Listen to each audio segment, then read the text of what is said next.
Next one. Hi, Abraham. I started a new relationship about 8 years ago and almost immediately felt my inner being telling me that this man was not what I wanted. Now, your inner being was not telling you that. What your inner being was doing was holding to the things that you'd been asking for. And when you focused in the relationship and saw things that didn't match that, you felt that discord and you felt it was a message from your inner being. We would call it absolute guidance that let you know that the thought that you held when you felt that way was not in harmony with what your inner being was thinking about the same. That's different than what you wrote here. We're reading again. Fear of not being able to attract something better has kept me in the relationship. It hasn't been all bad, and I've done my best to appreciate the good parts, but overall it's been a pain. That's not what this says.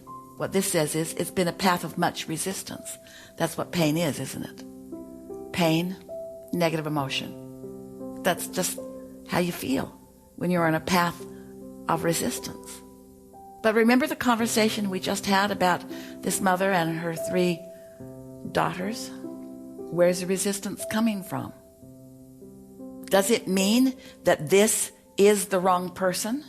Does it mean that? Or does it mean you're using aspects of that relationship to hold yourself on a path of resistance? You say, I know I was actively ignoring the nuggets from my inner being, and now I'm far down a path that was never right for me. We understand how you've come to that conclusion, but that isn't the conclusion that your inner being has come to, because your inner being has never and will never make another person in your life the reason for the way you feel. You can master this, and when you do, your path of least resistance will unfold for you and you will get what you want. We're not saying that you are not on a path maybe for a better relationship. That's not what we're saying. What we're saying to you is you cannot get there from here. You can't get to where you want to be by identifying the culprit or the reason that you're not where you want to be. You can't blame it on this man. You can't even blame it on your past reactions to this person. Your path is either more open or more closed right here and now. And you can tell by the way you feel whether you're allowing it to trend open or to trend closed.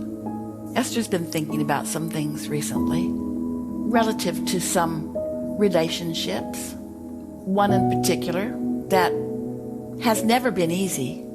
It's required really, really a lot of calibration in order to hold steady. And so she said to herself, I don't need to walk down any paths of resistance. I don't need to walk down that path. I don't need to make something work that's hard. There's so many paths that are easy.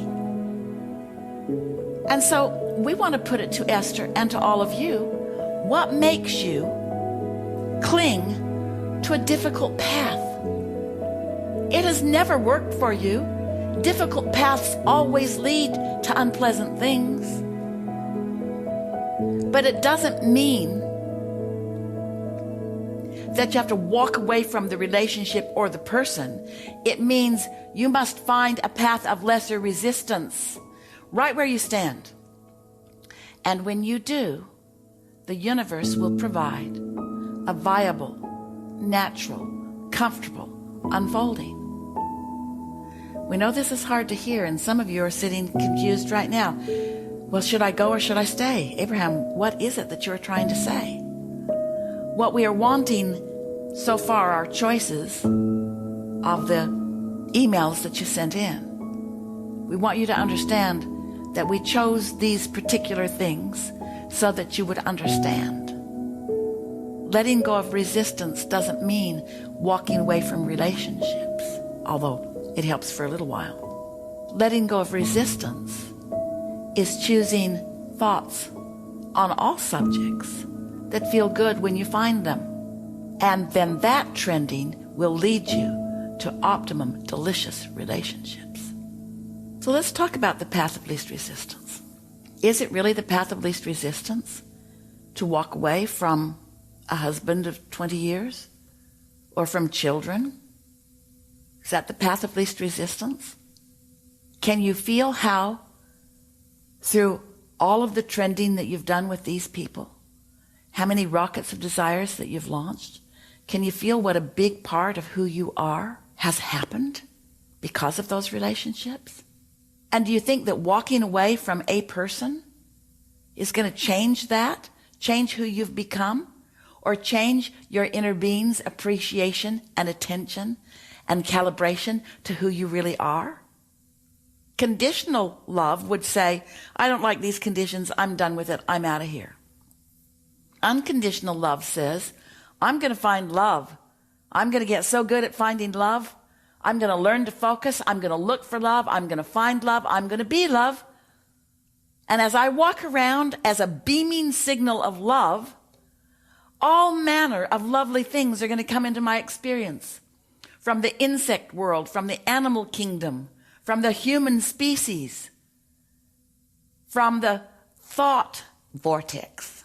And things are going to line up for me in such amazing, comprehensible, understandable, sequential ways that I'm going to know when it manifests that it is the byproduct of my focus and that I am indeed the deliberate creator of my experience. No longer blaming this and that and you and you and you and you and you and you and you and you and you and you and you for how I feel. Accepting how I feel, taking ownership of where I am, and allowing myself to lovingly be called by my inner being to the position of cooperative component with all that I desire, to the whole of who I am. Do not misunderstand. In no way here are we encouraging staying or going. We're just saying, you're supposed to feel good. Life is supposed to feel good for you. And if it doesn't, it's on you. So then you want to say, in a beating up attitude on yourself, then you want to say, I haven't done well at this. I'm not good at this. And what we want to reply back to you is, it's okay. You are where you are. And if this conversation rang some of your bells, you know more clearly what to do. But we will never stop saying these words to you. Everything that you believe you want is for one reason only. You think you will feel better in the having of it. Whether it's a relationship, a different relationship, an improved relationship, a pile of money, a different house, an occupation, an empire, a circumstance, an event, it doesn't matter what the subject is. The reason you want it is because you believe you will feel better. And so when we say to you, the path to feeling better is the path of least resistance. And the path of least resistance is the path to all of the subjects that you desire. We would like so much for you to be able to see the contents of your vortex as we do, and understand the perfection of the culmination of the gathering of the cooperative components. It's so fun for you when you have trended in the direction of feeling good for a while, for you to then begin watching. Esther says the magic is happening as she watches great, big, juggernaut things falling easily into place, as cooperative components from all around her atmosphere converge to assist her in the accomplishment, in the creation of wanted things. That feeling of being blessed, that feeling of worthiness, that feeling of having control of your life experience is what deliberate creators like you, that's what you live for, that's who you are, and nothing less than that will do for you. And if that requires, for a little while, trusting the unseen improvements, then if we were standing in your physical shoes, we'd go for that. We would stop demanding proof that we are incapable of seeing right now. But we would not judge ourselves about being incapable of seeing it. That doesn't make you bad or wrong or not a good creator. It just means It hasn't trended enough. You haven't trended enough in the direction of it in order to see it, but you will. You don't condemn the crop in the ground just because you can't see it, and you must not condemn the unseen improvements in your life experience. Your bodily conditions, that's a big one. The cells of your body are in constant conspiracy with your inner being for the well-being of you. Only you can block that in your misunderstanding, in your harsh judgment of self, in your condemnation of yourself for some ridiculous reason that your inner being will never do, that source will never do. Your religions have really done a number on the population of this planet as they imply with their forcefulness that God condemns you. That's a made-up thing. It's a made-up thing. Humans make it up to justify their negative emotion.